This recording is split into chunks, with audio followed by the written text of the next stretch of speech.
Imagine transforming your writing from a scattered puzzle to a masterpiece of clarity and coherence in your Cambridge English writing test. So today we are going to look at the organization marking criterion, the golden key that not only makes your writings impress examiners, but also elevates your confidence and your score. But let's face it, looking at Cambridge English exams and how they work can feel like navigating a maze without a map. The organization marking criterion, just like the other three, content, communicative achievement and language, can seem really mysterious. That can lead to insecurity and frustration, not only in students, but even in teachers. And believe me, I've been there as well. But what if I told you that all of this is not as difficult as you might think? In just a few moments, I'm going to share with you the 3 things that examiners look for when assessing the organization criterion in Cambridge writing. And by the end of the video, you won't find it scary anymore at all. Hi and welcome to Teacher Phil, where I help people like you pass their Cambridge exam. The very first thing to consider when it comes to organization is paragraph structure. Think of your text as a geometrical shape, like this one here, with each paragraph as a side. Examiners are looking for clear logical sections, each supporting a specific idea or purpose. But it's more than just splitting up ideas. It's about how these paragraphs relate, creating a flow that guides the reader easily and creates a working shape, just like this cube.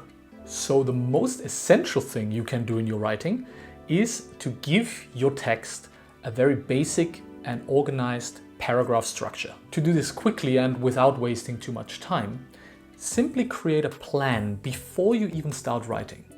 Just take a couple of minutes to think about how many paragraphs you want to use and then about the different ideas you want to put in each section. And that's it. Now let's talk about cohesion. If paragraph structure is the skeleton of your writing, cohesion is its heartbeat. It's about making your ideas clear and easy to follow. Cohesion transforms your writing into a clear logical path that readers can follow with ease. To achieve cohesion, there are different language features that you can and should use in your writing. Technically, linking expressions are a type of cohesive device, but examiners differentiate here and they say that linking expressions are the most basic form of a cohesive device. We are talking about words like and, because, but, so, etc.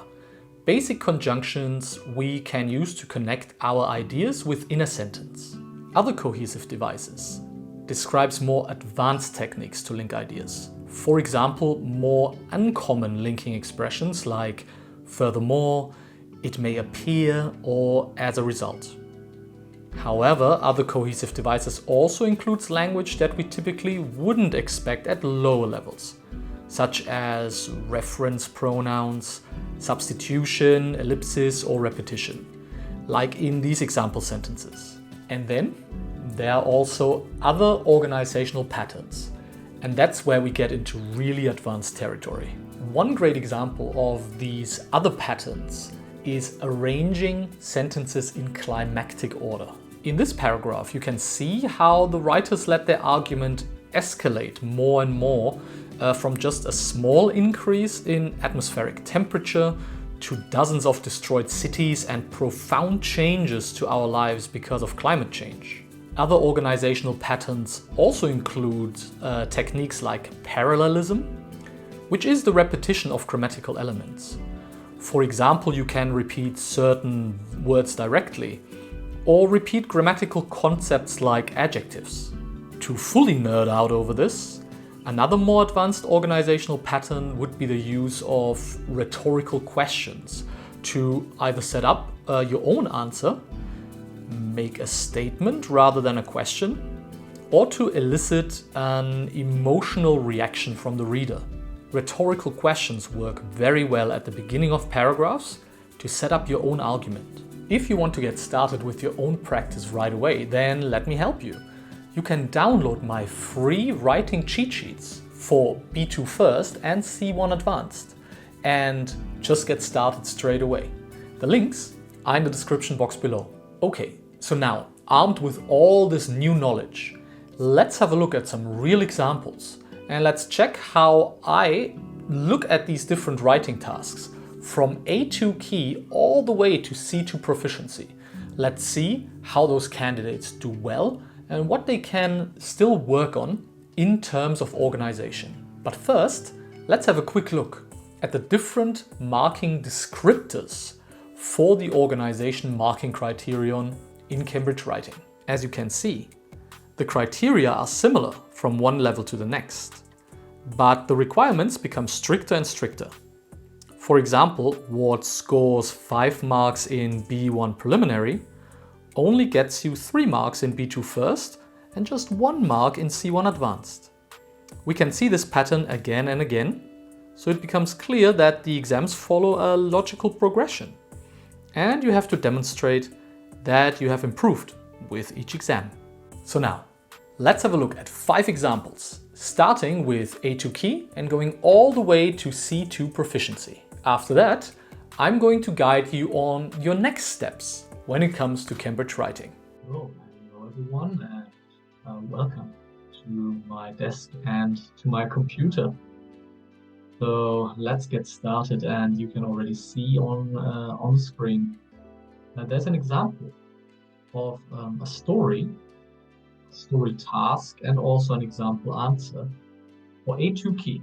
Let's get started with it. And as you know, we're only going to focus on the organization marking criterion, so we're not going to worry about the language, any of those kind.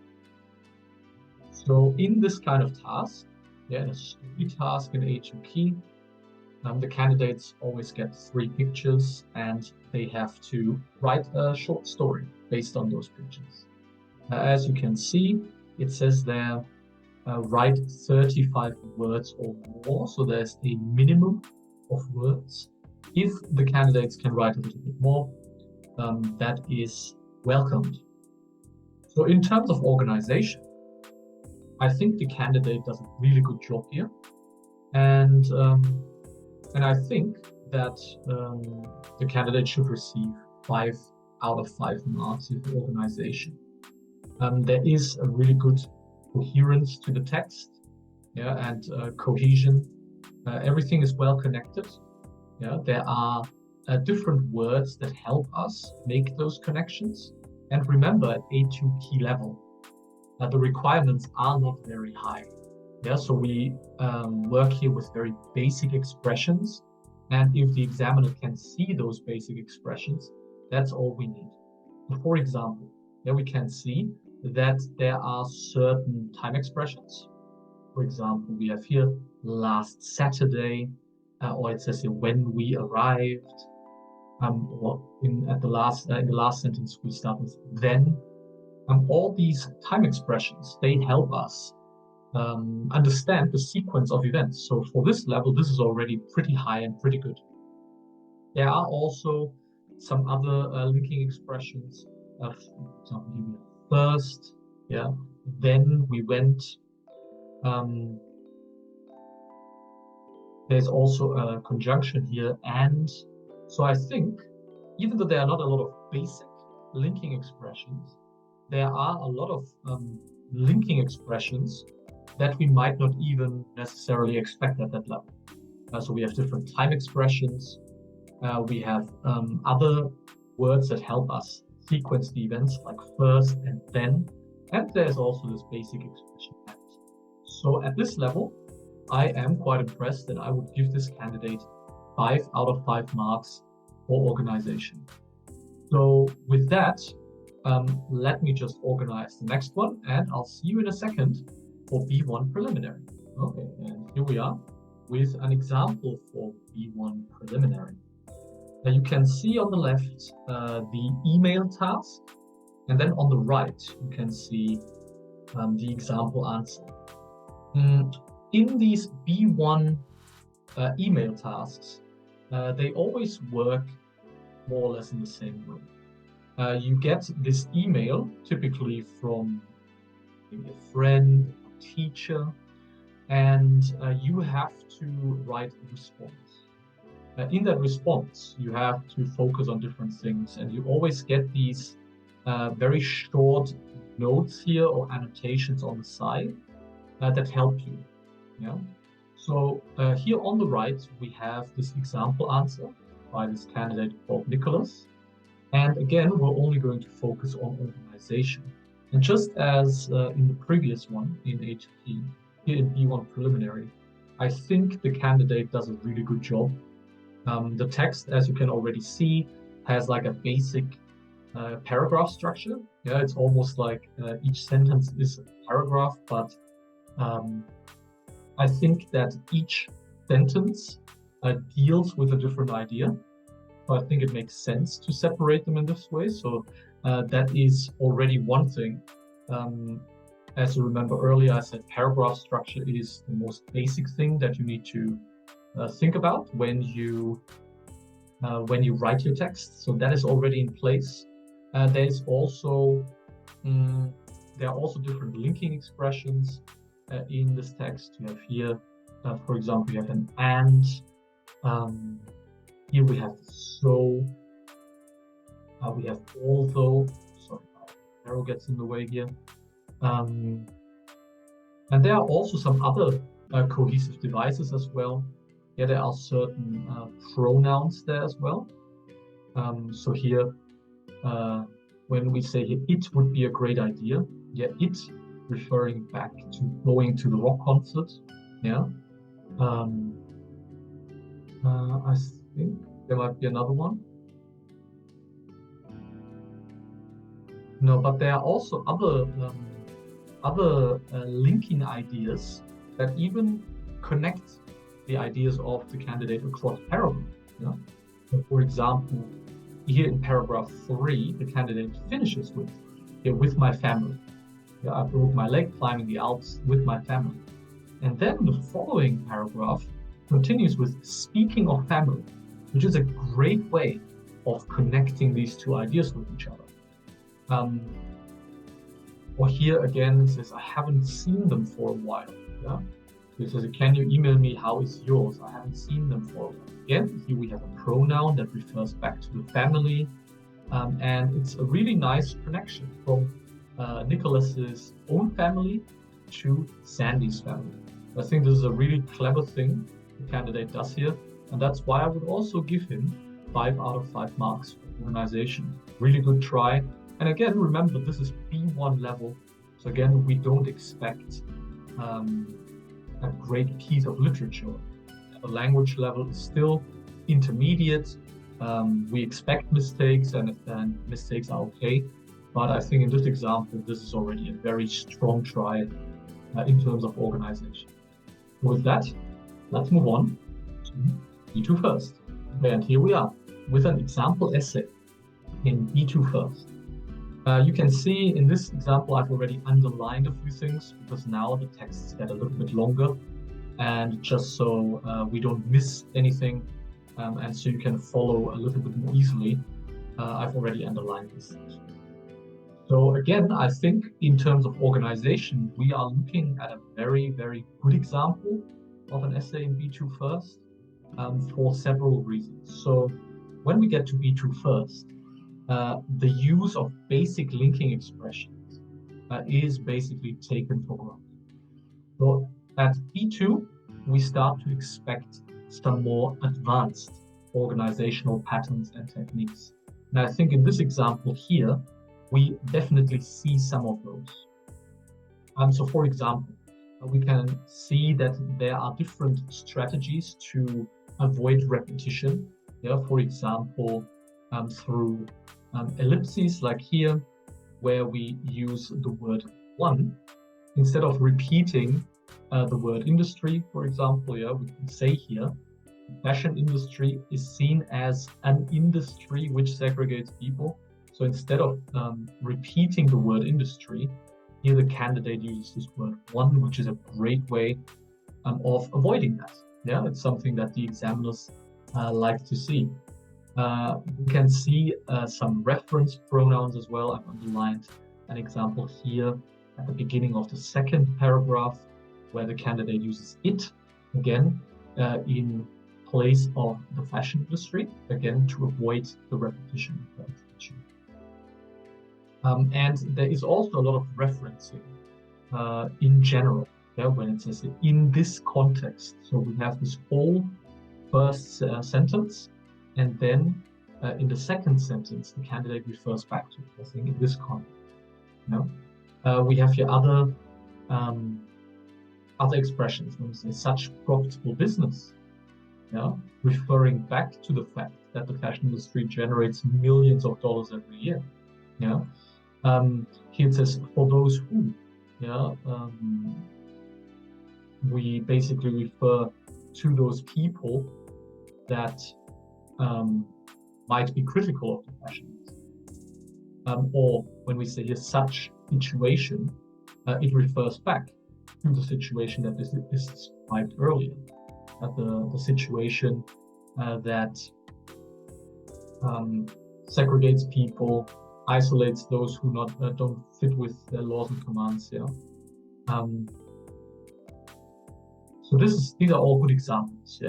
How we can take an idea and then connect the following sentence back to that. Also, we see here with a word like nevertheless at the beginning of the third paragraph, we introduce a contrast. So the entire third paragraph contrasts the second one, which is always a great thing. So instead of just saying on the one hand and on the other hand, we can use other expressions, nevertheless, however, and so on.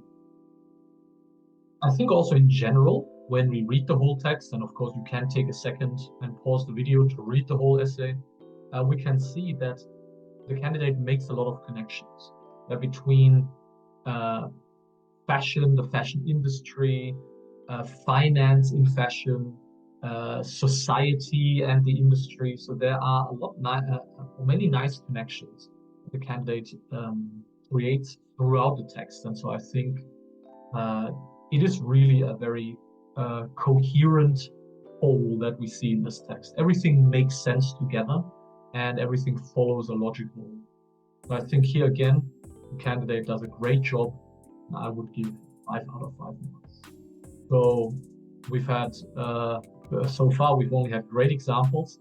Let's see if we can continue with that in C2 Advanced. And here we are back, this time with a letter to a friend in C1 Advanced.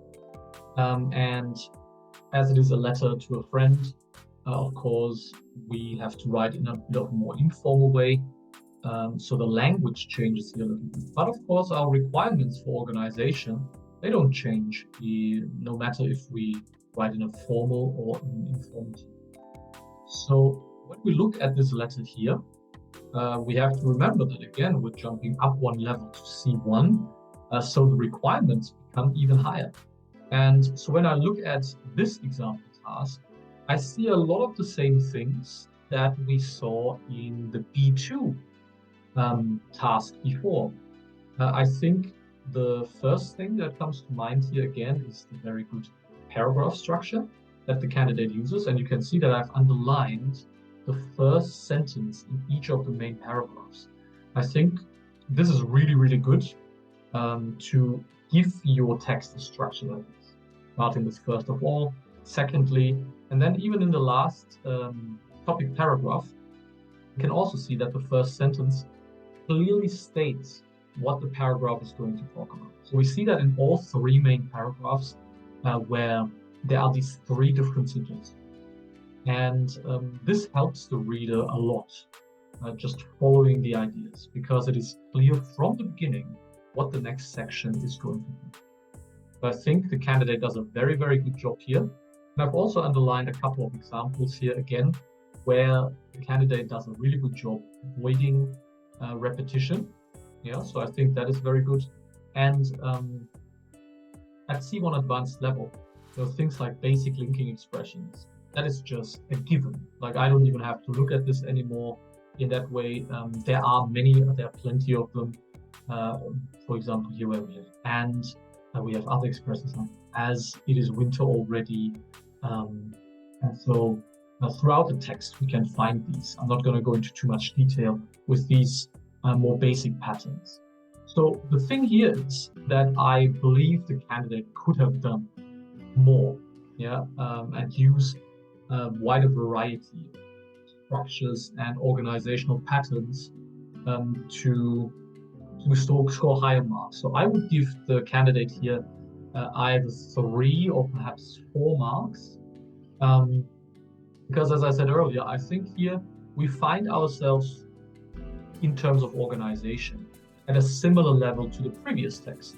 And remember when we said that something that gets you 5 marks in E2 first only gives you 3 marks in C1 advanced. So I would tend to give this candidate 3 marks, or perhaps if I looked at it in a little bit more detail, perhaps I could find a few more structures that can bump it up to 4 marks.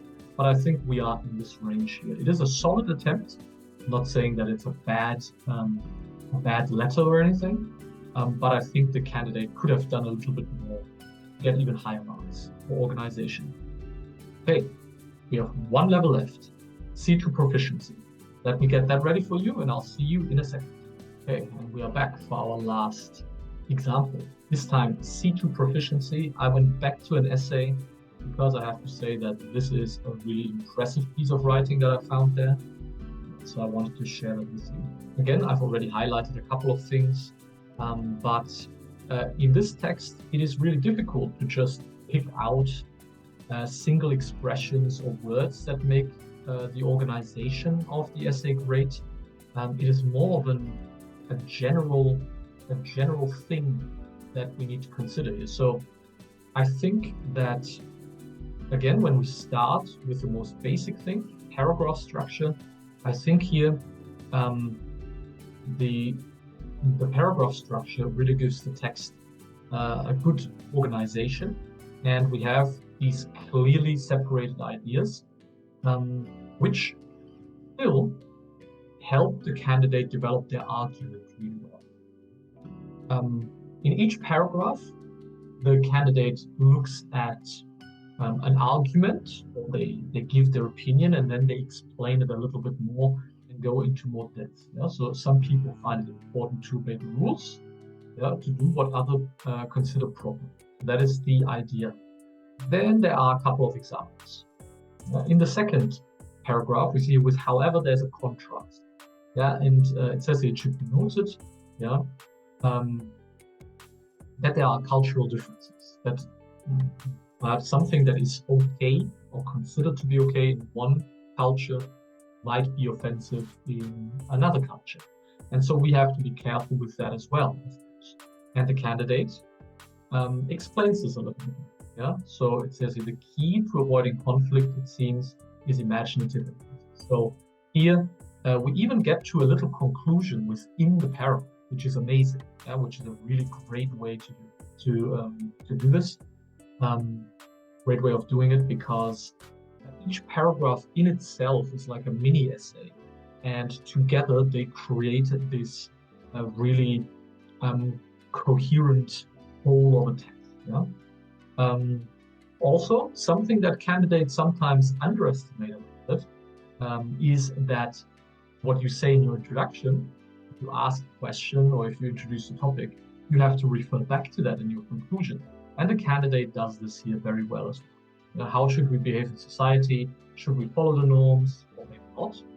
And in the 3 main paragraphs, there are all these different points of view. And then in the conclusion, the candidate returns to those questions and answers them. So overall, and again, picking out single expressions becomes harder and harder at higher levels, because the examiners, they look more at the text as one coherent and cohesive unit instead of picking out individual things. So this here, a really, really strong piece of writing. Again, I would give it 5 out of 5 marks. And so I hope that you have a good idea of these different levels and what it means to organize your text well at these different levels. Yeah, so these are all the examples. So I hope it was helpful to you. And yeah, let's go back to the other fill. So now that you know how the organization marking criterion works, I'm sure you want to find out about the other ones as well. So why don't you start with the video right here, and I'll see you there in a second.